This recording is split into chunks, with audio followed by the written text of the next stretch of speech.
আগে এই হুজুরের কথাগুলো শোনেন। যুবক, এই ইসলামের মান্যওয়ালারা, এর সমাধান কি আছে বলো? হ্যাঁ, এর সমাধান আছে। এর সমাধান আছে, নেই কে বলেছে? সমাধান আছে। এর সমাধান তিনটে বলে যাচ্ছি। প্রথম নম্বর হলো, প্রত্যেকটা বাপকে, প্রত্যেকটা ভাইকে, তার স্ত্রী, তার বুমেকে হিজাবের মধ্যে আনতে হবে। সর্বপ্রথম রাসূলের সুন্নাত অনুযায়ী, জীবন আদর্শ, আল্লাহর হুকুম অনুযায়ী প্রত্যেকটাকে আনতে হবে। এক নম্বর সমাধান।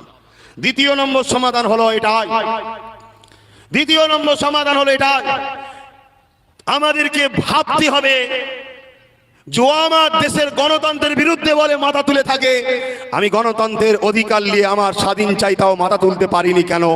কোন পাওয়ারে ও বলে, কোন পাওয়ার ওর পাশে আছে, সেই পাওয়ারের জায়গায় আমাদেরকে দখল করতে হবে। তিন নম্বর কথা হলো এটাই, সমাজে মুসলমানদের নেতৃত্ব বা লিডার দিবার অভাব নেই। তোমাকে দেখতে হবে কে ঠান্ডা ঘরে বসে টাকা লেনদেন করে, আর কে সত্যি দিল থেকে লড়াই করছে।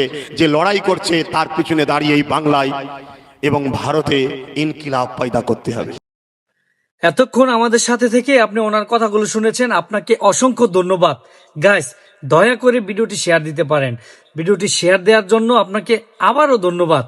আপনার মূল্যবান মতামত অবশ্যই এই ভিডিওর কমেন্ট বক্সে জানাবেন। আপনি ভালো থাকবেন, দেশকে ভালো রাখবেন। আপনাকে আমার পক্ষ থেকে সালাম। আসসালামু আলাইকুম। ভাই, ভিডিওটি শেয়ার দেন।